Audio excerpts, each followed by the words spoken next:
Hello friends, ಎಲ್ಲರಿಗೂ ನಮಸ್ಕಾರ. ಶ್ರೀಕೃಷ್ಣ ಕ್ರಿಯೇಷನ್ಸ್ಗೆ ಸ್ವಾಗತ. ಇವತ್ತಿನ ವಿಡಿಯೋದಲ್ಲಿ ತುಳಸಿ ವಿವಾಹವನ್ನು ಅಥವಾ ತುಳಸಿ ಹಬ್ಬದಂದು ಯಾವ ರೀತಿ ನಾವು ವಿಧಿ ಪ್ರಕಾರವಾಗಿ ಪೂಜೆಯನ್ನು ನೆರವೇರಿಸಬೇಕು ಅಂತ ಇವತ್ತಿನ ವಿಡಿಯೋದಲ್ಲಿ ತುಂಬ ಸರಳವಾಗಿ ತಿಳಿಸ್ಕೊಡ್ತಾ ಇದ್ದೀನಿ.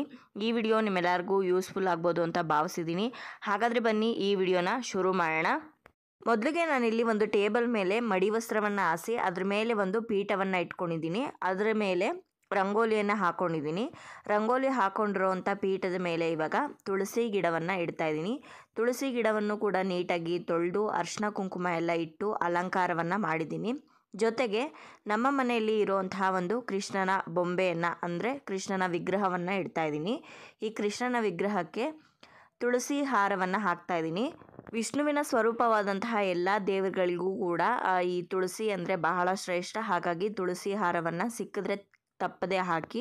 ಆದರೆ ಯಾವುದೇ ಕಾರಣಕ್ಕೂ ತುಳಸಿ ಹಬ್ಬದ ದಿನ ತುಳಸಿ ದಳಗಳನ್ನು ಎಲೆಗಳನ್ನು ಕೀಳೋದಕ್ಕೆ ಹೋಗಬೇಡಿ. ಹಾಗೆ ಇವಾಗ ತುಳಸಿ ಗಿಡಕ್ಕೆ ಹಾಗೆ ಮತ್ತು ಕೃಷ್ಣನಿಗೂ ಕೂಡ ಅರಿಶಿನ ಕುಂಕುಮ ಎಲ್ಲ ಇಟ್ಟು ಅಲಂಕಾರವನ್ನು ಮಾಡ್ಕೊಳ್ತಾ ಇದ್ದೀನಿ. ತುಳಸಿ ಎಲೆಗಳಿಗೆ ಅರಿಶಿನ ಕುಂಕುಮ ಇಡುವಾಗ ಸ್ವಲ್ಪ ಜಾಗ್ರತೆ. ಯಾಕಂದರೆ ತುಳಸಿ ಎಲೆಗಳಿಗೆ ಕೆಮಿಕಲ್ ಯೂಸ್ ಮಾಡಿರೋವಂಥ ಅರಿಶಿನ ಕುಂಕುಮ ಇಟ್ಟರೆ ತುಳಸಿ ಎಲೆಗಳು ಸುಟ್ಟೋಗುತ್ತೆ. ಹಾಗಾಗಿ ನೋಡಿಕೊಂಡು ಆರ್ಗ್ಯಾನಿಕ್ ಆಗಿರೋವಂತಹ ಅರಿಶಿನ ಕುಂಕುಮವನ್ನು ಬಳಸಿ. ಇವಾಗ ನಾನು ಬೆಟ್ಟದ ನೆಲ್ಲಿಕಾಯಿ ಕುಡಿಯನ್ನು ಅಥವಾ ರೆಕ್ಕೆಯನ್ನು ತಗೊಂಡಿದ್ದೀನಿ. ಇದನ್ನು ತುಳಸಿ ಗಿಡದ ಪಾಟ್ ಒಳಗಡೆ ನೆಡಬೇಕಾಗತ್ತೆ. ಸ್ವಲ್ಪ ಮಣ್ಣಿನ ಒಳಗಡೆ ಚುಚ್ಕೊಳ್ಳಿ. ಅದು ಪೂಜೆ ಮಾಡುವಾಗೆಲ್ಲ ಮಧ್ಯದಲ್ಲಿ ಬೀಳಬಾರ್ದು. ಹಾಗಾಗಿ ಟೈಟಾಗಿ ಸ್ವಲ್ಪ ಮಣ್ಣೊಳಗಡೆ ಚುಚ್ಚಬೇಕಾಗತ್ತೆ ನೀವು. ಅನಂತರ ಇವಾಗ ಕೃಷ್ಣನ ವಿಗ್ರಹಕ್ಕೆ ಜೊತೆಗೆ ತುಳಸಿ ಗಿಡಕ್ಕೂ ಕೂಡ ಗೆಜ್ಜೆ ವಸ್ತ್ರವನ್ನು ನಾನು ಹಾಕ್ತಾ ಇದ್ದೀನಿ. ಗೆಜ್ಜೆ ವಸ್ತ್ರನ ಹಾಕ್ಕೊಂಡು ಹೂವಿನ ಹಾರವನ್ನು ಕೂಡ ಹಾಕ್ತಾ ಇದ್ದೀನಿ ತುಳಸಿ ಗಿಡಕ್ಕೆ. ತುಳಸಿ ದೇವಿ ಹೆಣ್ಣು ದೇವರ ಆಗಿರೋದ್ರಿಂದ ಸುವಾಸನೆಯುತವಾದಂತಹ ಹೂಗಳು ಅಂದರೆ ತುಂಬಾ ಇಷ್ಟ. ಹಾಗಾಗಿ ಮಲ್ಲಿಗೆ ಹೂವಿನ ಹಾರ ಹಾಕಿದ್ದೀನಿ. ಜೊತೆಗೆ ಇವಾಗ ಬೇರೆ ಹೂಗಳಿಂದನೂ ಕೂಡ ಅಲಂಕಾರವನ್ನು ಮಾಡ್ತಾ ಇದ್ದೀನಿ. ಈ ತುಳಸಿ ಪೂಜೆಯನ್ನು ಕೆಲವರು ಮನೆಯ ಹೊರಗಡೆನೂ ಮಾಡ್ತಾರೆ, ಹಾಗೆ ಮನೆಯ ಒಳಗಡೆನೂ ಮಾಡ್ತಾರೆ. ನಿಮ್ಮ ಇಷ್ಟಕ್ಕೆ ಅನುಸಾರವಾಗಿ ನೀವು ಮನೆಯ ಹೊರಗಡೆ ಬೇಕಿದ್ರೂ ಮಾಡ್ಬೋದು, ಹಾಗೆ ಮನೆಯ ಒಳಗಡೆನೂ ಕೂಡ ಮಾಡ್ಬೋದು.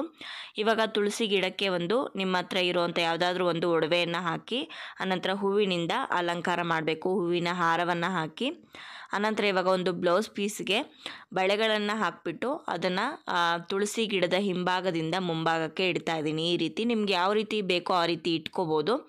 ಅಥವಾ ನೀವು ಸೀರೆಯನ್ನು ಉಡಿಸ್ತೀರಾ ಅಂತಂದರೆ ಖಂಡಿತವಾಗ್ಲೂ ಸೀರೆನೂ ಕೂಡ ಉಡಿಸ್ಬೋದು ಪಾಟ್ಗೆ, ತುಳಸಿ ಪಾಟ್ಗೆ.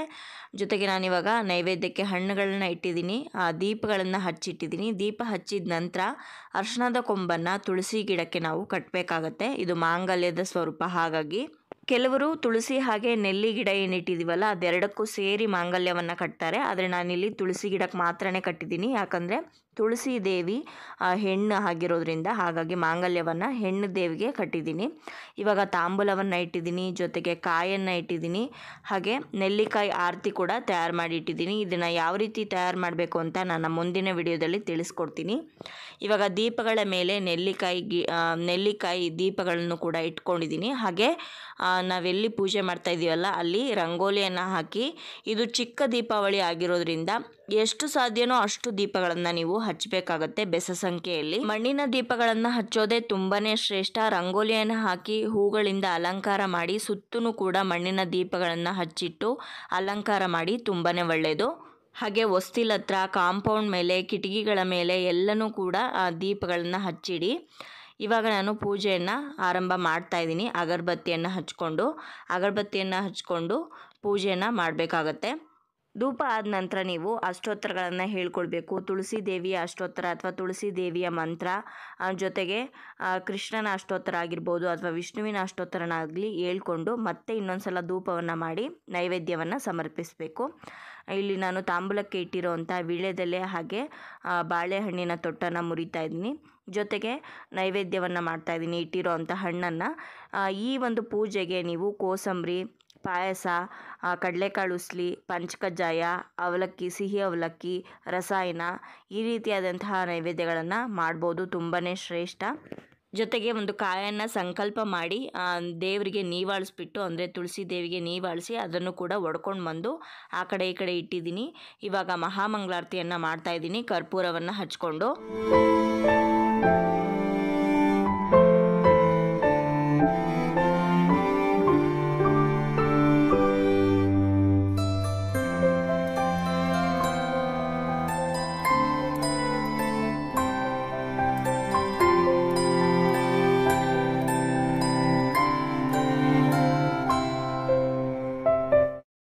ಮಹಾಮಂಗಳಾರತಿ ಆದ ನಂತರ ಆ ಆರತಿಯನ್ನು ದೇವ್ರ ಕಡೆ ತೋರಿಸಿ, ಹಾಗೆ ನೀವು ಕೂಡ ಮನೆ ಮಂದಿ ಎಲ್ಲ ಮಹಾಮಂಗಳಾರತಿಯನ್ನು ತಗೊಂಡ ನಂತರ ನೆಲ್ಲಿಕಾಯಿ ಆರತಿಯನ್ನು ಮಾಡಬೇಕಾಗತ್ತೆ ತುಳಸಿ ದೇವಿಗೆ.